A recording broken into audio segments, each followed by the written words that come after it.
The cold autumn wind carries secrets through Pacific Heights. The amber leaves spiraled past my corner office window on the 35th floor, each one tracing its own unpredictable path to the street below, much like my life at 5 years ago. I set down my blue bottle coffee and turned away from the San Francisco skyline, my gaze falling on the mahogany desk where my latest marketing proposal lay spread out like battle plans. Catherine Parker, Director of Strategic Marketing. The brass nameplate gleamed under the afternoon light, a testament to everything I'd built after my world crumbled. At 32, I'd clawed my way back from devastation to become one of the most respected marketing executives in Silicon Valley. But success, I'd learned, was a cold companion on lonely nights. My phone buzzed. A text from an unknown number, though something about it made my pulse quicken. Sis, I had twins, adorable baby boys. Send $10,000 as a baby gift LOL. You should come see my new place. It's Instagram-worthy. Brittany. 5 years. 5 years of radio silence from my sister, and this was how she chose to break it.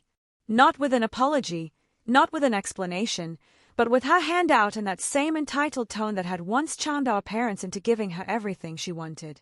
I stayed at the message, memories flooding back like a tsunami I'd spent years holding at bay. 7 years earlier. Catherine, you look absolutely radiant, David whispered as he spun me across the dance floor at our company's annual gala. The top floor of the Market Street high-rise glittered around us. San Francisco spread out like diamonds on black velvet below. I was 25 then, naive enough to believe in fairy tales and happy endings. My deep green Tom Ford cocktail dress, a splurge I'd justified as a career investment, swelled around my legs as David pulled me closer.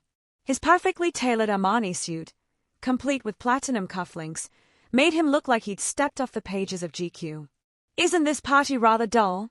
he'd said when he first approached me that night, bourbon in hand and that devastating smile that made my knees weak. I was hoping to find someone interesting to talk to. 7 years later, I would recognize those words as a well-practiced line. But at 25, they felt like destiny. David Mitchell was everything I thought I wanted. Successful, sophisticated, earning $500,000 a year as a senior trader at Goldman Sachs. Our courtship unfolded like a movie montage, anniversary dinners at Saison, weekend wine tours through Napa Valley, luxurious vacations at the Four Seasons Resort Hualilai. He proposed in a suite at the Ritz in Paris, slipping a Cartier diamond ring onto my finger while champagne bubbles danced in crystal flutes. "You're going to be the most beautiful bride San Francisco has ever seen," he'd murmured against my hair that night, the Eiffel Tower twinkling beyond our window. I believed him. God help me, I believed every word. Our wedding at Grace Cathedral was everything I'd dreamed of as a little girl. My father, still healthy then, walked me down the aisle with tears in his eyes. "My Catherine," he whispered as he placed my hand in David's. "You found your prince." Brittany stood beside me as maid of honor in her custom Dior gown, radiant and supportive, or so I thought. At 23, she was still finding herself, a USC dropout who'd thrown herself into the emerging world of social media influence. Even then, she had over 200,000 Instagram followers, documenting her glamorous lifestyle with perfectly curated posts. "You deserve all this happiness, sis," she'd said as she adjusted my veil before the ceremony. "You've worked so hard for everything." I squeezed her hand, grateful for her support. We'd always been close, despite our different paths in life. Where I was studious and career-focused, Brittany was spontaneous and creative. Where I preferred quiet evenings with a book, she thrived in the spotlight. I thought our differences made us stronger together. How wrong I was. The first 3 years of marriage passed in a haze of professional success and domestic bliss. David and I settled into a rhythm, breakfast together at Tartine Bakery on weekends, shopping for organic ingredients at Whole Foods, quiet dinners where I'd cook his favorite beef bourguignon while he told me about his latest deals. My career soared during those years. I led successful campaigns for tech giants, my innovative strategies earning recognition throughout the industry. The Victorian house David bought us in Pacific Heights became our sanctuary, filled with antique furniture and modern art, a perfect blend of old and new. "You're going to make VP before you're 30, Sarah Johnson, our CEO, had told me after I'd secured a $50 million contract with Apple. "Mark my words, Catherine. You're destined for great things. Success felt intoxicating. I was building something that was entirely mine, separate from my role as David's wife. For the first time in my life, I felt truly confident in who I was becoming. Brittany's career was flourishing too. Her Instagram following had exploded to over 400,000, and brand partnerships with luxury companies kept her living the high life. She'd moved into a chic penthouse in Soma, complete with bay views and a walk-in closet that looked like a high-end boutique. Our weekend shopping trips to Union Square became tradition. We'd start with lunch at Neiman Marcus, then browse the boutiques, me indulging her expensive tastes because seeing her happy brought me joy. "Sis, isn't this Chanel bag gorgeous?" she'd say, her eyes lighting up like they had when we were children and she'd spot something she wanted under the Christmas tree. "Of course," I'd always reply, reaching for my credit card. "You deserve beautiful things." Looking back, I wonder if my generosity came from guilt that I'd found stability and love while she seemed to drift from one thing to another, never quite satisfied. I wanted to take care of her the way I had when we were young, when she'd crawl into my bed during thunderstorms and I'd hold her until she felt safe. But Brittany was no longer the frightened little girl seeking comfort. She'd grown into something else entirely, something I failed to recognize until it was too late. The changes started subtly. David, who'd always been home by 7, began working later. Important client dinners, he'd explain, urgent deals that required his personal attention. I trusted him completely. Why wouldn't I? He was my husband, my partner, the man who'd promised to love and cherish me. "This merger is going to be huge, Catherine," he'd say, loosening his tie as he walked through the door at 11 p.m. "Once it's done, things will settle down. I promise." I'd heat up his dinner and listen as he told me about his day, never questioning why these important client meetings seemed to coincide with my sister's increasingly frequent posts from upscale restaurants in the financial district. Confirmation bias, I'd later learn, the tendency to interpret information in a way that confirms what we want to believe. I wanted to believe my husband loved me. I wanted to believe my sister would never betray me. So I ignored the signs that, in hindsight, were blazing neon warnings. The beginning of the end came on my 28th birthday. David and I were hosting a dinner party at our Pacific Heights home, an intimate gathering of friends and family to celebrate another year of what I thought was a blessed life. I'd spent days preparing, hiring a caterer from one of the city's top restaurants and decorating our home with white roses and flickering candles. Everything had to be perfect.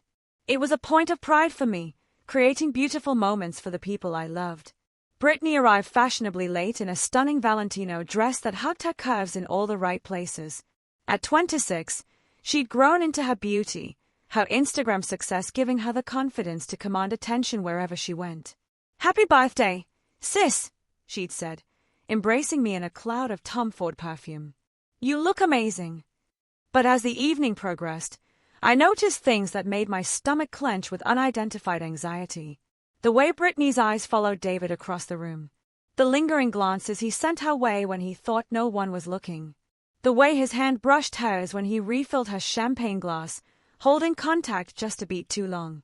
"You're imagining things," I whispered to myself as I retreated to the kitchen, my hands shaking as I arranged canapes on a silver tray. "You're being paranoid." But the feeling persisted, a cold dread that settled in my chest and refused to leave. After that night, I became hyper-aware of every interaction between them. The way they both checked their phones at the same time during family dinners. The way Brittany's Instagram posts increasingly featured restaurants near David's office. The way David's client dinners seemed to multiply. I started paying attention to details I'd previously overlooked. David's shirts occasionally smelled like perfume that wasn't mine. He'd received text messages that made him smile in ways that felt secretive. He bought me expensive gifts for no reason, guilt gifts, I now realize, though at the time I interpreted them as spontaneous romance. "You spoil me," I'd say when he presented me with diamond earrings or designer handbags. "You deserve to be spoiled," he'd reply, but something in his eyes had changed. The warmth that once made me feel cherished had been replaced by something that looked almost like pity. The worst part was the isolation. I couldn't talk to anyone about my suspicions. Who would I tell? Brittany was my only family since our parents had died in that terrible car accident 3 years earlier. David was my husband, my partner, the person I should have been able to trust above all others. So I suffered in silence, watching my marriage crumble while pretending everything was fine. I threw myself into work with renewed intensity, staying late at the office not because I loved my job, but because home had become a minefield of false smiles and careful conversations. "Catherine, you've been putting in incredible hours," Sarah had commented during one of our weekly one-on-ones. "Is everything okay at home?" "Everything's perfect," I'd lied, the words tasting like ash in my mouth. "I just want to make sure we exceed expectations on the Google campaign." Work became my refuge, the one place where I still felt competent and valued. But even there, the stress was taking its toll. I'd lost weight, dark circles shadowed my eyes, and my usual enthusiasm had been replaced by a brittle efficiency that fooled no one. The truth, when it finally revealed itself, came not through dramatic confrontation but through a moment of mundane observation that shattered my world completely. It was a Tuesday afternoon in late October. I'd left work early for a dentist appointment and decided to grab coffee from Blue Bottle near the ferry building afterward. The autumn air was crisp, carrying the scent of bay water and the promise of rain, and for a moment I felt almost peaceful. That peace evaporated the instant I rounded the corner and saw them. At a corner table on the cafe's outdoor terrace sat my husband and my sister, but they weren't meeting as in-laws catching up over coffee. David's arm was draped possessively around Brittany's shoulders, her fingers intertwined with his as she leaned into his embrace. They were gazing at each other with a kind of intimate intensity that belongs only to lovers. I watched, frozen behind a newspaper stand, as David reached up to tuck a strand of Brittany's hair behind her, the same gentle gesture he'd made countless times with me. She smiled at him with such radiant happiness that it took my breath away. This wasn't a casual affair or a moment of weakness. This was love, deep and consuming and completely devastating to witness. The barista brought them their order, 2 cortados, the exact drink David and I had shared on our first date. Brittany was wearing the Cartier bracelet David had brought back from his last business trip to Paris, the one he'd claimed was for a client. On her ring finger gleamed a piece of jewelry I'd never seen before, but the way she kept admiring it suggested it was new and significant. My legs felt like they might give out. My vision tunneled, the world narrowing to that single image of betrayal that would be burned into my memory forever. The 2 people I loved most in the world, the people I trusted above all others, sitting together in perfect harmony while my entire life crumbled around me. I don't remember walking home. I don't remember the drive through Pacific Heights or climbing the steps to our Victorian house. The next thing I clearly recall is sitting in my study, staring at our wedding photos while tears streamed down my face. There we were, so young and hopeful, surrounded by everyone we loved. Brittany beaming beside me in her maid of honor dress, David's hand steady and warm in mine as we exchanged vows. Our parents, gone now but so proud that day, believing they were witnessing the beginning of my happily ever after. "Till death do us part," I whispered to the empty room, and the words felt like a cruel joke. My phone buzzed with a text from David. "Working late again tonight. Don't wait up. Love you. Love you." How easily those words came to him, even as he was building a new life with my sister. I wondered how long it had been since those words held any truth, or if they ever had. That night, I did something I'd never done before. I went through David's things. His laptop, his phone, his dresser drawers. I felt sick doing it, but I needed to know the scope of the betrayal. I needed to understand how blind I'd been. What I found was worse than I'd imagined. Months of text messages between them, photos they'd taken together, hotel receipts from weekends when David claimed to be at business conferences. They'd been carrying on right under my nose, and I'd been too trusting, too naive, too damn grateful for what I thought was love to see the truth. The final blow came in the form of a recorded voice message from Brittany to David. "I can't wait until we don't have to hide anymore. Catherine suspects nothing. She's so wrapped up in her work, she barely notices what's happening around her. Soon we'll be free to be together properly." I played that message 3 times, each repetition driving the knife deeper into my heart. My sister hadn't just betrayed me, she'd mocked me. My dedication to my career, something I was proud of, had become a joke between them. My trust had been a weakness they'd exploited. That night, I made a decision that would change everything. I wasn't going to confront them, wasn't going to make a scene or beg for explanations. I was going to handle this with the same strategic thinking that had made me successful in business. If they wanted to be together so badly, I'd make sure they got exactly what they deserved. The next morning, I called in sick to work for the first time in 3 years. Instead of going to the office, I drove to Brittany's penthouse in Soma, my hands steady on the wheel despite the storm raging inside me. She answered the door in a silk la perla robe, her hair tousled in a way that suggested she wasn't alone. When she saw me, surprise flickered across her face, followed quickly by something that looked like guilt. "Catherine, what a surprise. I was just... May I come in?" I interrupted, my voice calmer than I felt. She hesitated, glancing back toward her bedroom, but eventually stepped aside. The penthouse was exactly as I remembered it, all white furniture and floor-to-ceiling windows showcasing the bay view. Expensive and cold, like a magazine spread rather than a home. "Can I get you some coffee? I just made a fresh pot." "Sit down, Brittany." Something in my tone made her comply immediately. She perched on the edge of her white leather sofa, pulling the robe tighter around herself. "I saw you yesterday," I said simply.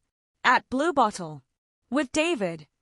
The color drained from her face, but she quickly recovered, lifting her chin in defiance. "Catherine, I can explain." "Can you?" I pulled out my phone and played the voice message she'd sent to my husband. Her own voice filled the room, casual and cruel. "Catherine suspects nothing. She's so wrapped up in her work, she barely notices what's happening around her." Brittany's face crumpled, but I felt no satisfaction in her distress. I felt nothing at all, actually. The numbness that had settled over me was almost worse than anger would have been. "How long?" I asked. "Catherine, please." "How long, Brittany?" She closed her eyes. 8 months. 8 months. Nearly a year of lies, of playing the loving sister while stealing my husband. Nearly a year of me cooking dinner for a man who was planning his future with someone else, of me confiding my hopes and dreams to a sister who was actively working to destroy them. "Why?" The question came out as barely a whisper. Brittany's composure finally shattered. Tears streamed down her cheeks, destroying her perfect makeup. "Because I was tired of being in your shadow. Do you know what it's like, always being the scroop sister? You graduated summa cum laude from Stanford. You have this amazing career, this perfect husband, this beautiful life. Everyone always held you up as the example I should follow. So you decided to take it all away from me." "I didn't mean for it to happen," she sobbed. "It started as just, I don't know, flirting. I liked the attention. I liked that someone who chose you could want me instead. But then it became real, Catherine. We fell in love. Love." She called it love, this betrayal that had destroyed my faith in everything I held dear. "David wants to tell you," she continued. "He feels terrible about hurting you. But we can't help how we feel." I stood up, smoothing down my skirt with hands that barely trembled. "You're right. You can't help how you feel. But you could have helped how you acted. You both could have." I walked to her marble coffee table and placed my wedding photo there, the one I'd carried in my wallet since our ceremony. In it, all 3 of us were laughing, caught in a moment of pure joy that now felt like a lie. "Keep this," I said. "Consider it an engagement gift." Brittany's eyes widened. "Catherine, what are you?" "I'm going to make this very easy for both of you. I'll file for divorce immediately. David can have his freedom, and you can have David. I hope you'll be very happy together." The strange thing was, I almost meant it. In that moment, looking at my sister's tear-streaked face, I felt more pity than anger. She traded a lifetime of family love for a man who'd already proven he was capable of betrayal. She destroyed the most important relationship in her life for someone who might very well do to her what he'd done to me. "Catherine, wait." But I was already walking toward the door. I had a divorce lawyer to find and a new life to build. I had no more time to waste on people who'd already decided I wasn't worth their honesty. As I drove home through the city streets, I felt something I hadn't experienced in months. Relief. The waiting was over. The pretending was finished. For the first time in nearly a year, I knew exactly where I stood. Now I just had to figure out where to go from here. The divorce proceedings moved with surprising efficiency. David, perhaps motivated by guilt or simply eager to start his new life, agreed to a settlement that left me with the house, the cars, and most of our shared assets. His only request was that we handle everything quietly, without involving our friends or colleagues. "You deserve so much more than this, Catherine," he'd said during our final meeting at my lawyer's office. "I never meant to hurt you." I'd looked at him then, really looked at him, and realized that the man I thought I'd married had never existed. The David sitting across from me was a stranger, someone capable of elaborate deception and casual cruelty. How had I ever thought I loved him? "You didn't hurt me, David," I'd replied, and meant it. "You freed me." The hardest part wasn't losing my husband, it was losing my sister. Brittany and I had no contact after that day in her penthouse. I deleted her from social media, blocked her number, and asked our mutual friends not to update me on her life. She ceased to exist in my world, a necessary amputation to prevent further infection. Work became my sanctuary and my salvation. I threw myself into projects with renewed focus, channeling all the energy I'd once spent maintaining a failing marriage into building something that was entirely my own. The results were immediate and impressive. "Catherine, this proposal is revolutionary," Sarah had said after I'd presented my metaverse advertising strategy. "I want to fast-track you for the vice president position that's opening up next quarter. VP before 30. The goal I'd dreamed of was finally within reach, and this time I was achieving it on my own terms, not as half of a power couple but as an individual force to be reckoned with. The house in Pacific Heights became my fortress. I stripped away everything that reminded me of my married life, the wedding photos, the couple's artwork, the furniture we'd chosen together.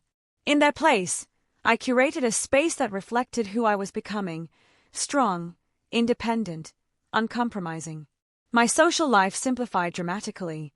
No more dinner parties where I had to play the perfect hostess. No more couple friends who felt obligated to take sides. Just me, my work, and the carefully constructed life I was building from the ashes of my old one. I told myself I was happy. I told myself I didn't need anyone else. I told myself that love was a luxury I could no longer afford. For 2 years, I almost believed it. The commission came through Janet Morrison from our real estate division on a crisp February morning in my 3rd year post-divorce. We needed a new office building for our expanding tech consulting division, and she'd found what sounded like the perfect property in Palo Alto. "The owner is quite particular about who he sells to," Janet explained over the phone. "He's an architect, apparently, and he wants to make sure his building goes to someone who'll appreciate its design." I was intrigued. In my experience, most commercial real estate transactions were purely financial, but someone who cared about the aesthetic integrity of their work appealed to me. Perhaps it was because I'd spent so much time rebuilding my own life with intentional choices about beauty and meaning. The building, when I saw it, took my breath away. Rising from a quiet corner of Palo Alto like a monument to modern possibility, it was a masterpiece of glass and steel that somehow felt both imposing and welcoming. Clean lines and unexpected angles created a sense of movement and flow, while carefully placed windows caught the California light and threw it in brilliant patterns across the concrete. I was so absorbed in studying the architecture that I didn't notice the man approaching until he spoke. "It's my architectural firm's proudest work." I turned to find a gentleman in an impeccable Brooks Brothers 3-piece suit, his salt and pepper hair perfectly styled, his bearing suggesting both confidence and humility. He was perhaps 40, with intelligent eyes behind wire-rimmed glasses and a smile that seemed genuinely warm rather than practiced. "James Morrison," he said, extending his hand. "I designed this building." "Catherine Parker," I replied, accepting his handshake. His grip was firm without being aggressive, confident without being presumptuous. "It's extraordinary. The way you've balanced functionality with artistic vision. I can see why you're selective about buyers." Something flickered in his eyes at my response. "Most people see buildings as assets or investments. You see them as art. Shouldn't they be both?" His smile widened. "Exactly. Would you like some coffee? This building has an excellent cafe, and I'd love to discuss your needs in more detail." I should have said no. I should have kept things strictly professional, conducted the negotiation through our respective representatives, and maintained the careful boundaries I'd constructed around my heart.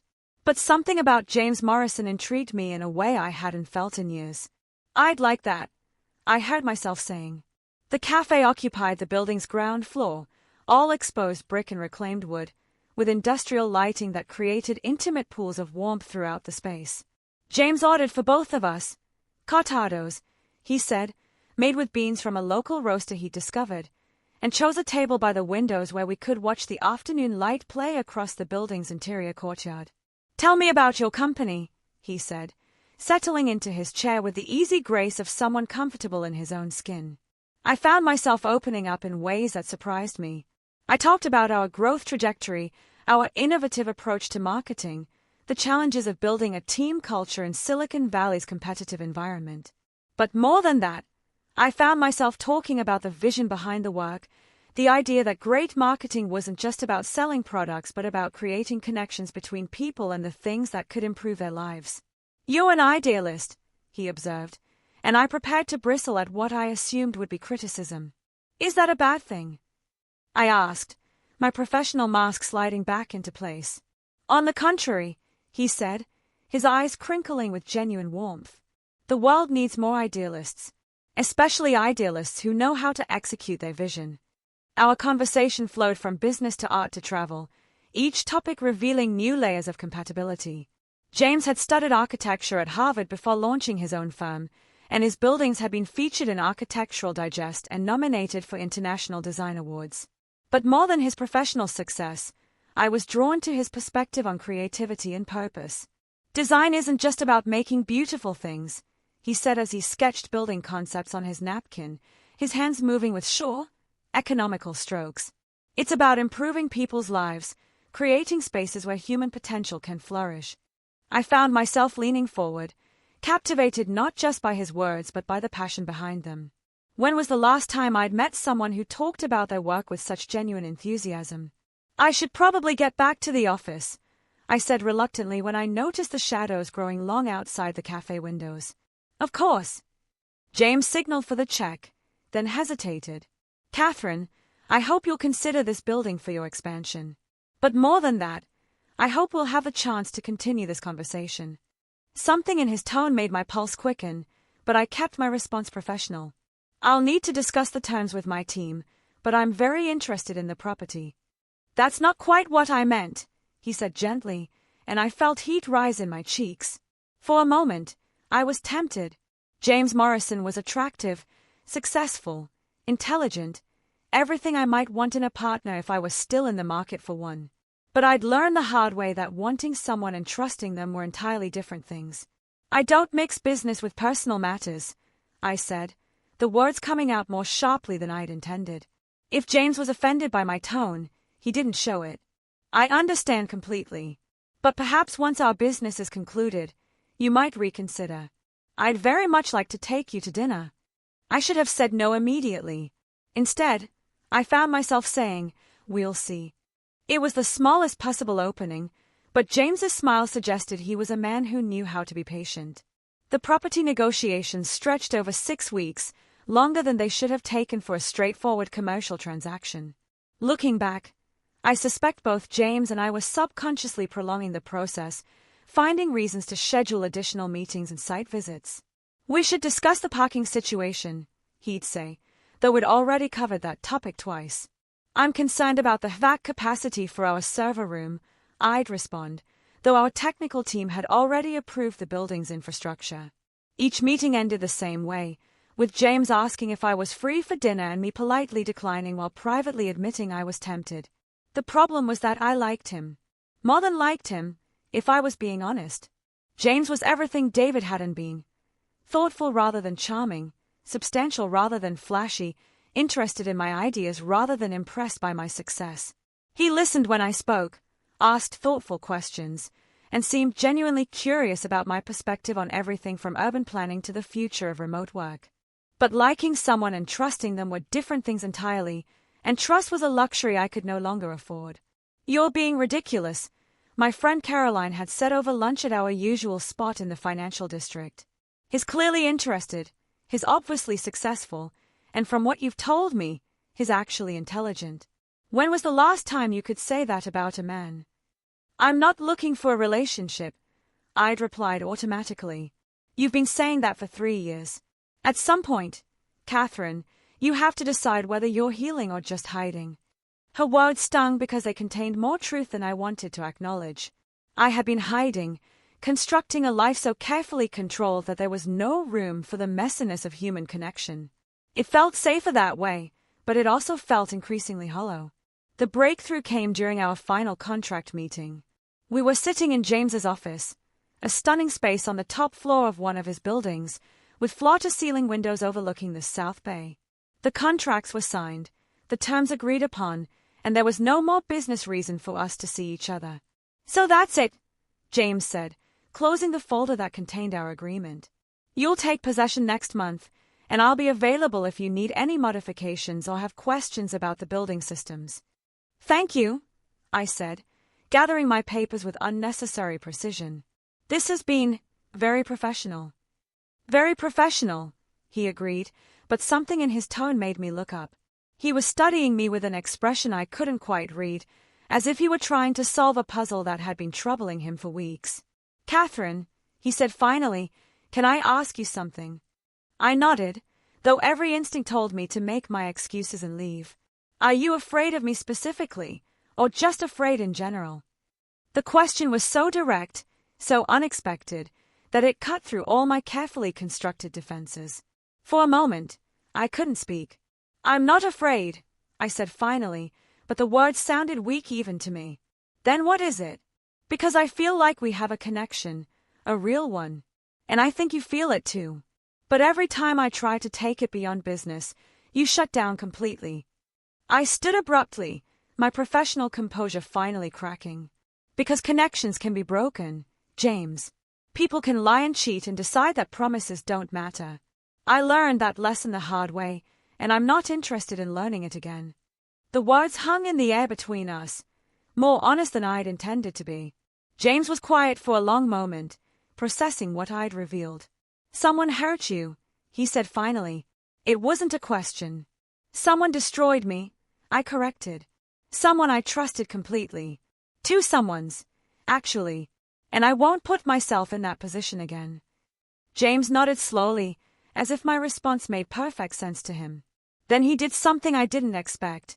He started talking about himself. I was married for 8 years, he said quietly. Sarah was everything I thought I wanted. Beautiful, social, connected to all the right people in the city. 4 years, I thought we had the perfect marriage. I sat back down despite myself, drawn by the pain in his voice. I found out she'd been having affairs for most of our marriage. Not just one, multiple affairs, with friends, colleagues, even my business partner. Everyone knew except me. I was the fool who kept working late to provide for our lifestyle while she was entertaining herself with half of San Francisco. I'm sorry, I said, and meant it. The worst part wasn't the betrayal, he continued. It was realizing that the woman I'd fallen in love with had never existed. Sarah had been playing a role, telling me what she thought I wanted to hear, while her real self was someone I never would have chosen. I understood that feeling completely, the disorienting realization that you'd been in love with a fiction. That was 4 years ago, James said. I threw myself into work, built my practice, convinced myself I was better off alone. And I was, mostly, until I met you. He stood and walked to the window, his hands clasped behind his back as he gazed out at the city below. I'm not asking you to trust me immediately, Catherine. I'm just asking you to consider the possibility that not everyone will hurt you. Some of us have been hurt too, and we know how precious real connection is when you find it. I wanted to say yes. Every rational part of me could see that James was nothing like David, that he'd been as wounded by betrayal as I had, that he might actually be someone worth the risk. But fear is rarely rational, and mine had kept me safe for 3 years.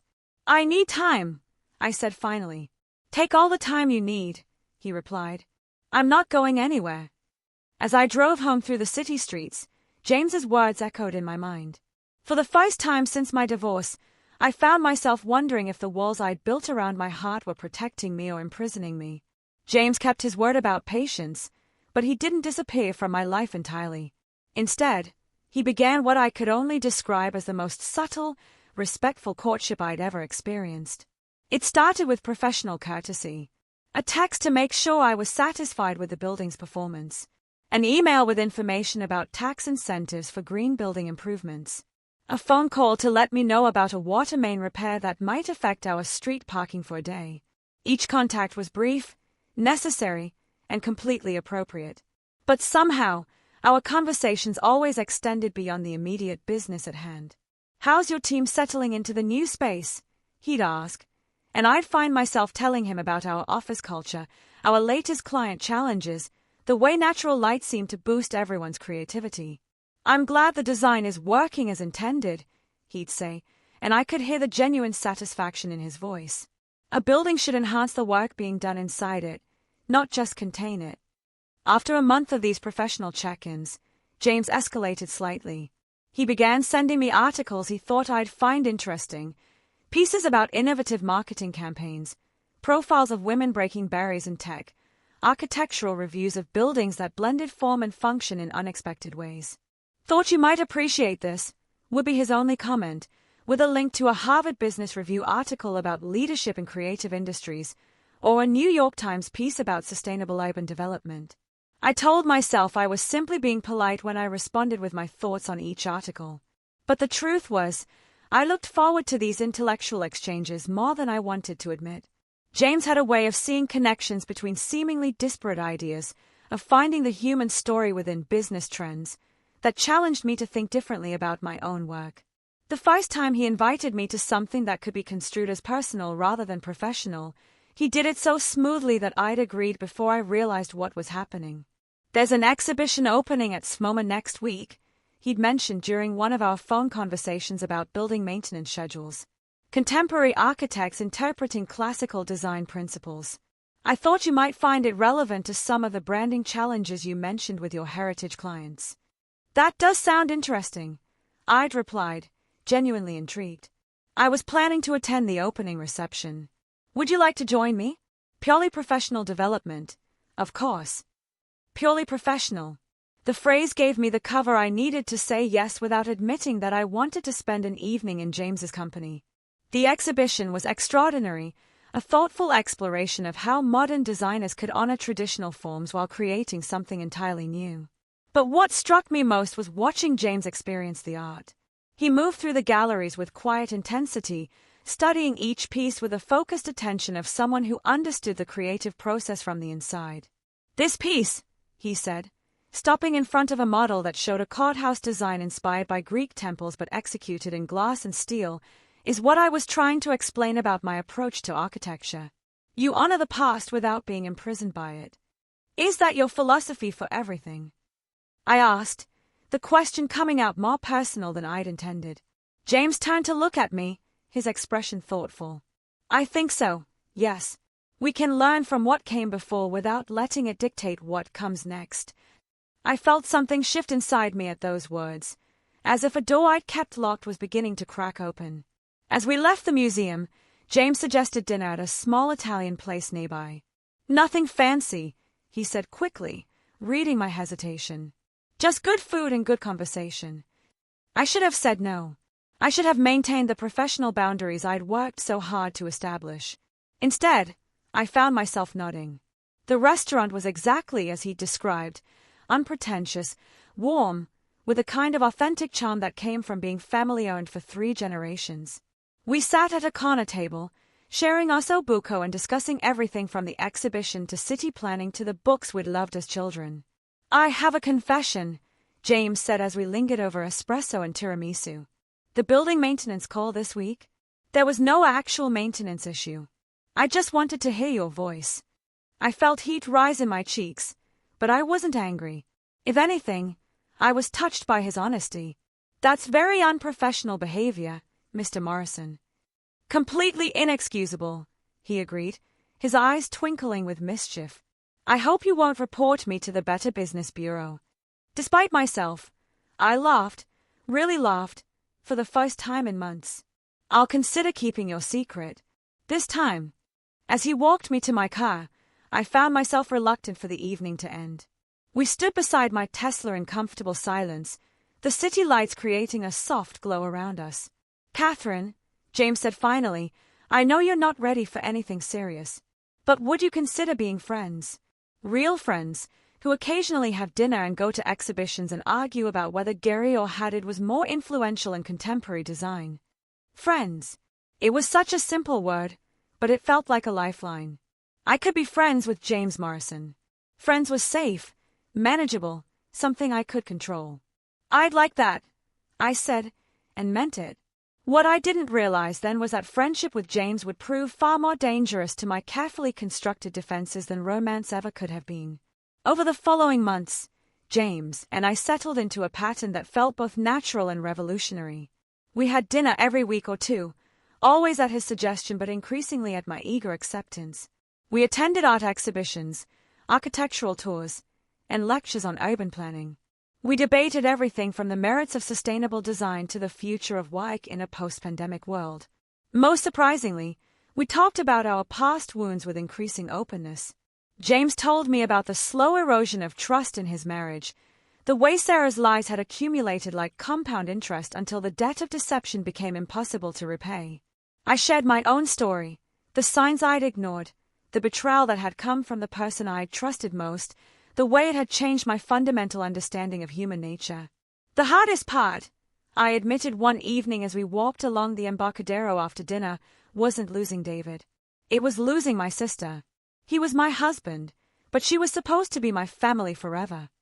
James was quiet for a moment, processing my words. Do you miss her?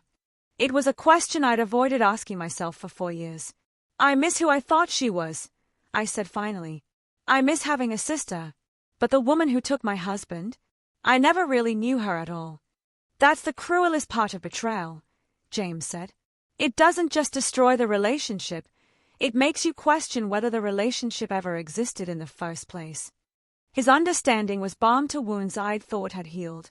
For the first time since my divorce, I felt truly seen by another person. Our friendship deepened gradually, marked by small intimacies that accumulated over time. James remembered that I preferred my coffee black and my wine dry. I learned that he read architecture books for pleasure and collected vintage fountain pens. He knew I was working toward the VP promotion. I knew he was designing a sustainable housing project for low-income families pro bono. You don't have to do everything for profit, he'd said when I'd questioned the wisdom of taking on such a large unpaid project. Sometimes you do things because they're right.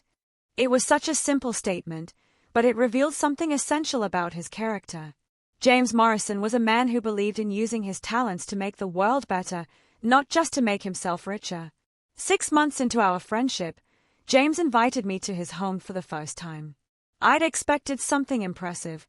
He was a successful architect, after all, but I wasn't prepared for the quiet elegance of his Atherton estate. The house itself was a masterpiece of sustainable design, with solar panels cleverly integrated into the roofline and windows positioned to maximize natural light while minimizing heat gain. But what struck me most was how much it felt like a home rather than a showcase. Books were stacked on tables, art was hung at comfortable viewing heights, and the kitchen showed evidence of actual cooking rather than just professional photos. You designed this yourself, I said, and it wasn't a question. Every detail, he confirmed, leading me through the open-plan living area toward a wall of windows that overlooked his garden. After my divorce, I wanted to create a space that was entirely mine, somewhere I could be completely honest about who I am and what I value.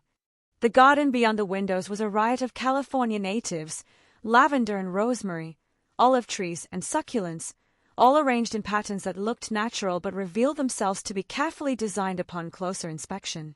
It's beautiful, I said, and realized I was talking about more than just the landscaping. James had created something authentic here, a space that reflected his values and personality without compromise. It was the kind of home I'd always dreamed of having but had never quite achieved, even in my perfectly appointed Victorian house. Would you like to see the workshop? He asked, and I nodded eagerly. The workshop occupied a converted garage behind the main house, filled with drafting tables and scale models, architectural drawings pinned to every available wall surface. But what caught my attention was a series of detailed sketches for what looked like a children's playground.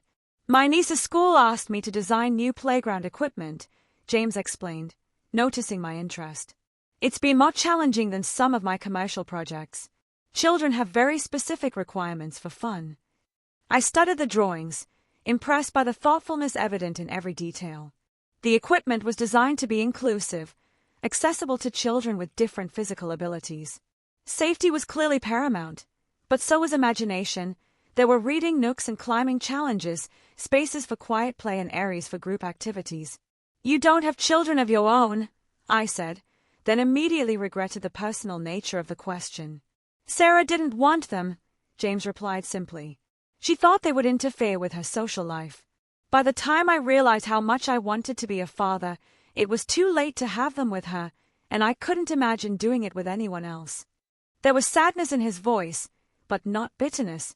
James had grieved what he'd lost and found ways to channel his paternal instincts into projects like this playground design.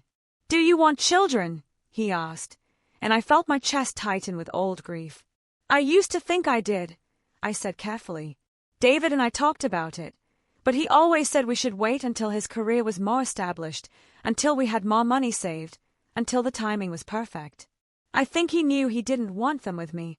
"That's his loss," James said firmly. "You'd be an extraordinary mother." The conviction in his voice took my breath away. In that moment, I realized that James Morrison saw something in me that I'd stopped seeing in myself: potential for happiness, for love, for all the messy, beautiful complications of a full life. That night, as I drove home through the quiet streets of Atherton, I found myself imagining what it would be like to build a life with someone like James. Not with James specifically.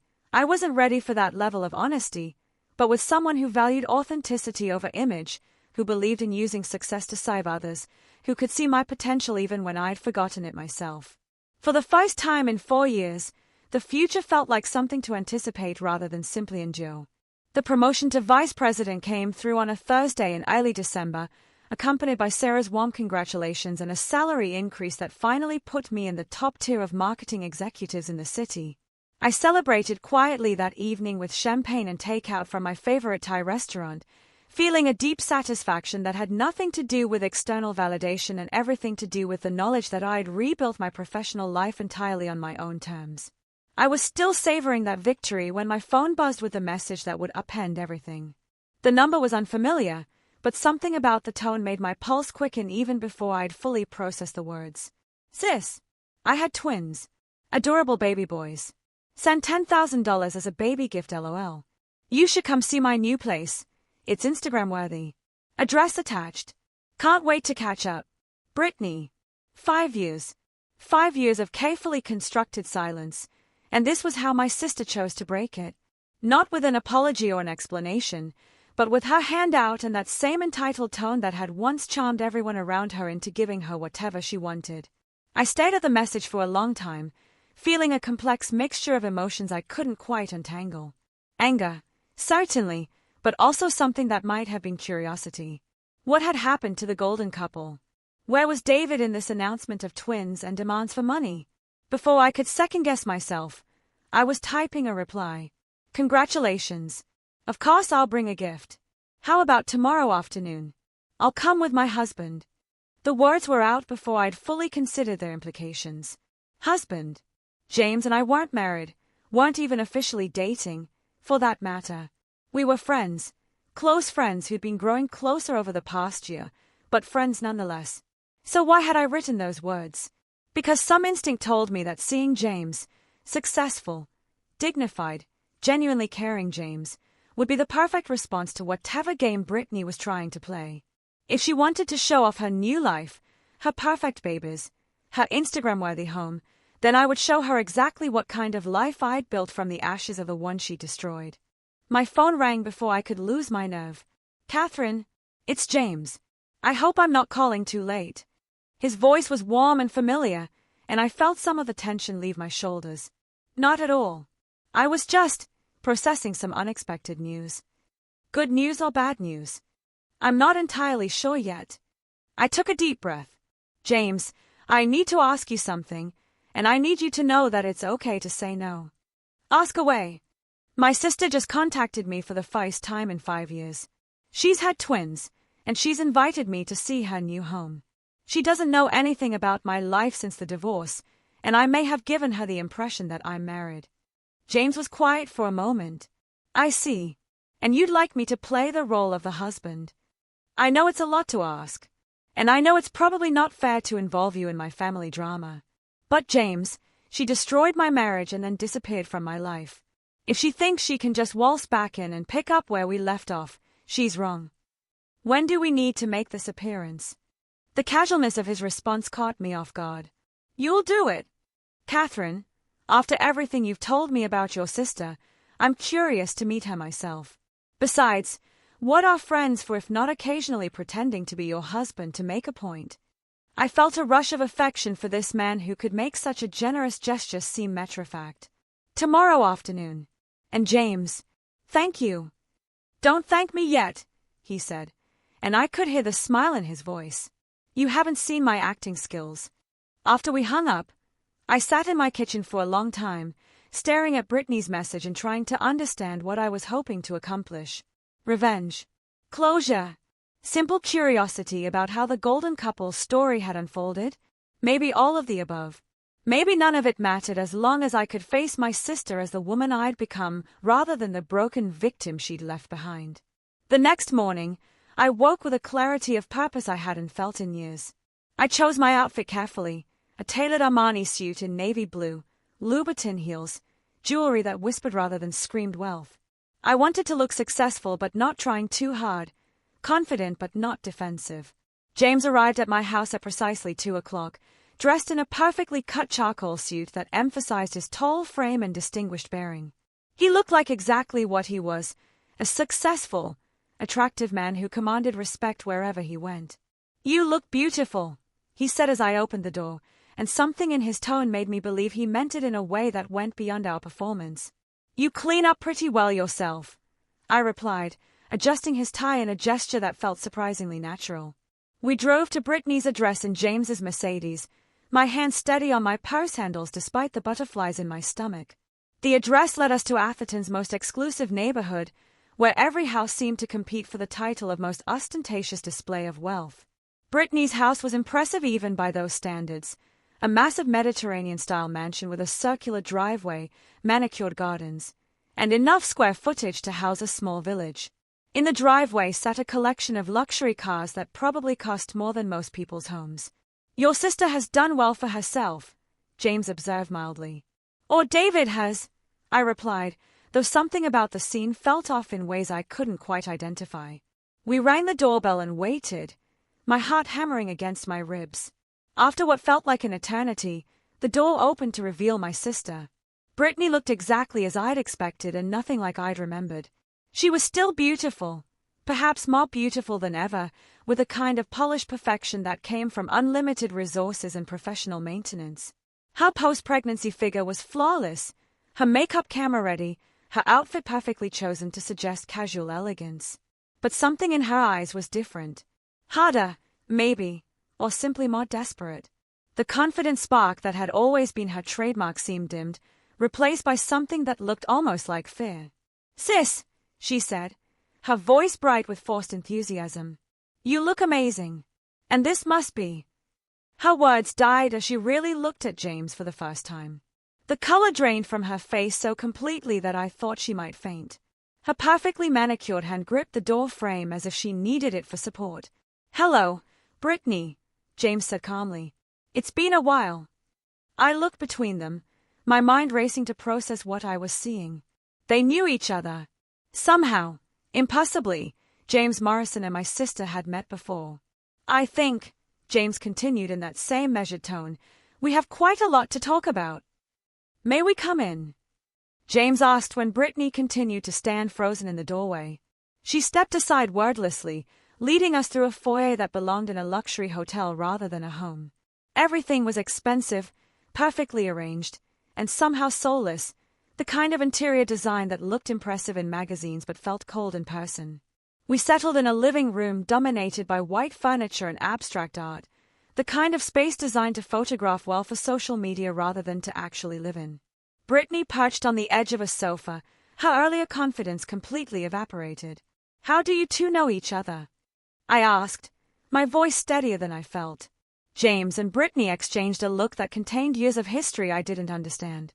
James was David's boss, Brittany said finally, her voice barely above a whisper. At Goldman Sachs. He was on the board of directors. The pieces began clicking into place with sickening clarity. James hadn't met me by accident during the property negotiations. He'd known exactly who I was, had probably sought me out deliberately. You knew, I said, turning to face him.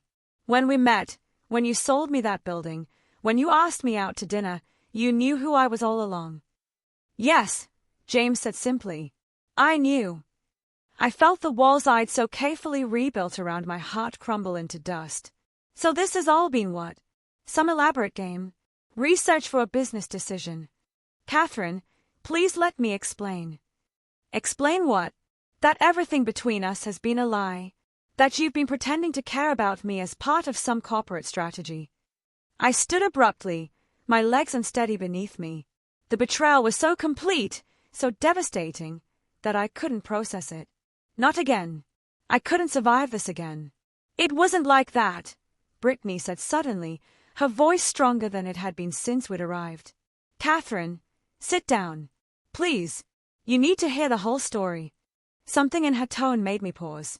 I remained standing, but I didn't walk out. James discovered what David was doing, Brittany continued, her hands twisting in her lap.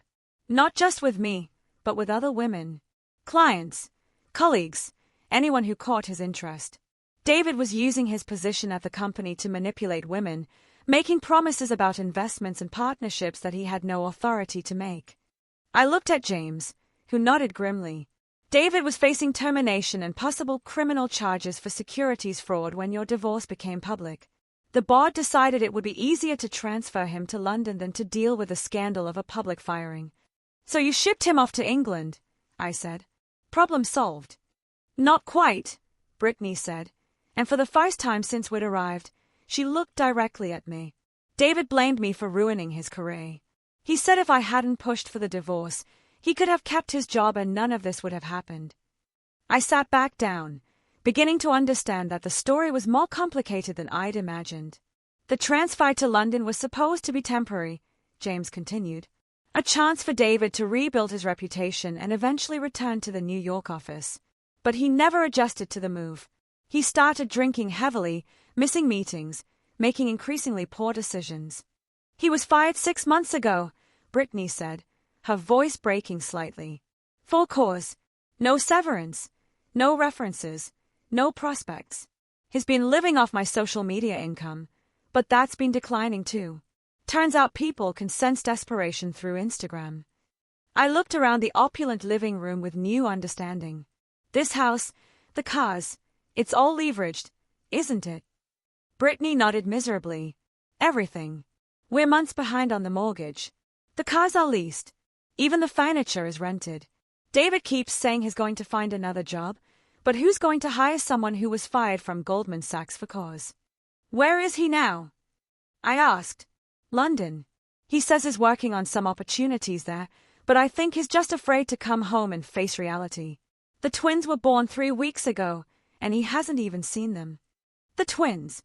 In all the drama of revelations and betrayals, I'd almost forgotten the reason for this visit. Can I see them?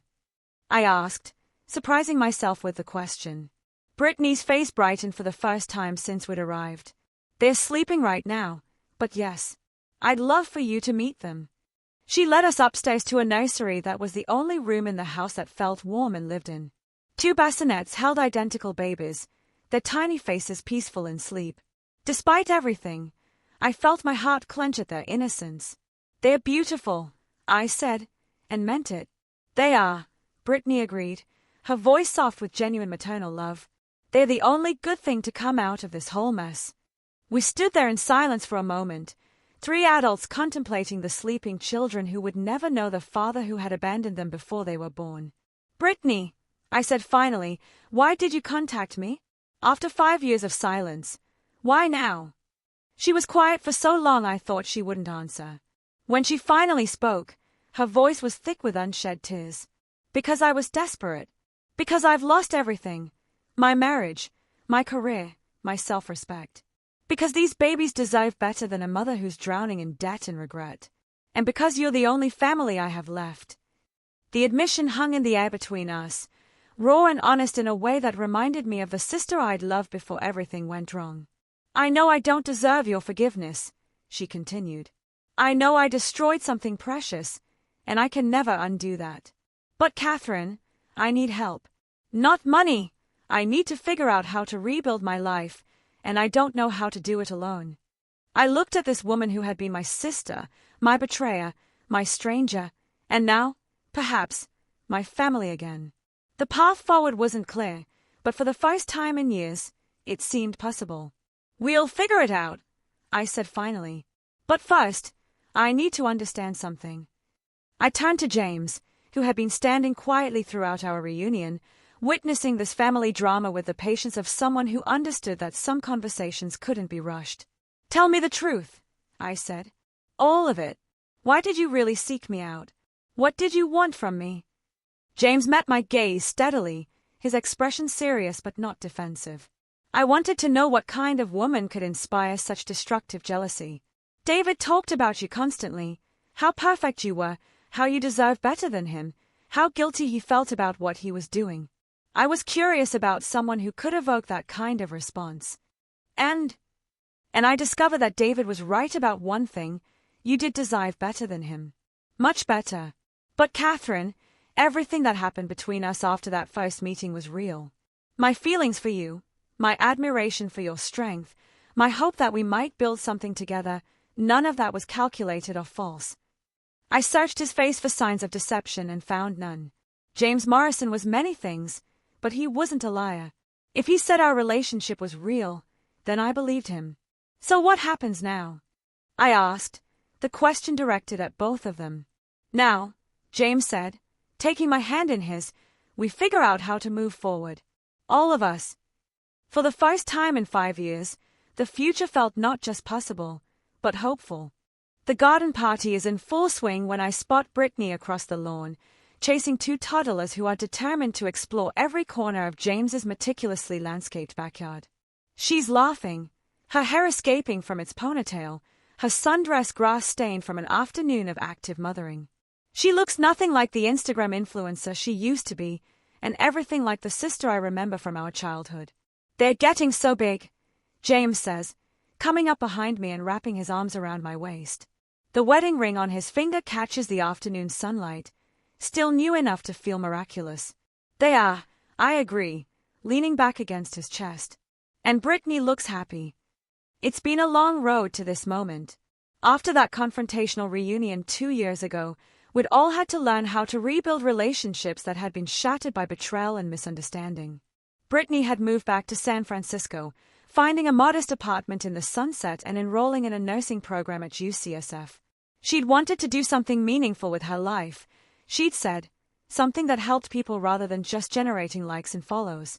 The divorce from David had been ugly but swift.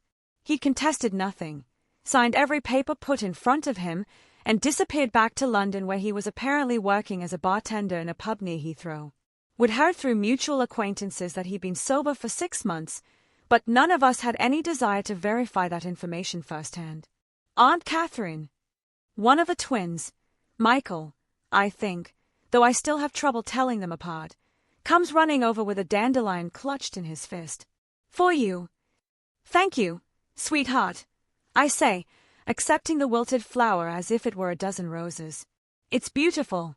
At 2 years old, the boys are pure energy and joy, blissfully unaware of the complicated circumstances of their birth. They know me as Aunt Catherine, James as Uncle James, and Brittany as Mama.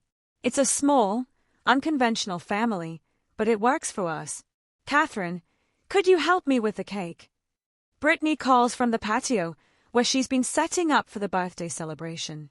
I excuse myself from James and the boys, making my way across the lawn to where my sister is struggling with candles that won't stay upright in the frosting.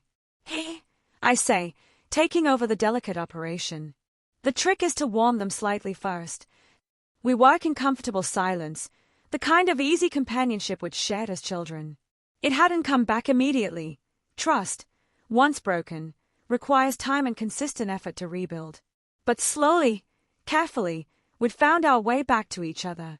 Catherine, Brittany says as I finish with the candles, I need to tell you something. Her tone makes me look up sharply. What is it? I got a job offer. A good one. Head nurse at a pediatric clinic in Sacramento. The pay is excellent, and they'd help with housing. I feel a pang of something that might be lost. Just when we'd rebuilt our relationship, she was leaving again. That's wonderful, I say and mean it. You've worked so hard for this. I haven't accepted yet, she says quickly. I wanted to talk to you first, to make sure you'd be okay with me taking the boys so far away. The boys. Of course. In the 2 years since their birth, they'd become central to all our lives. James had taught them to identify different types of trees in his garden. I'd read them bedtime stories and taken them to children's museums. They were woven into the fabric of our reconstructed family. Brittany, I say carefully, this is your decision to make. You're their mother. If this job is what's best for your family, then you should take it. But I don't want to lose you again, she says, her voice small. I just got my sister back. I put down the lighter and really look at her. At 31, Brittany has grown into someone I genuinely admire.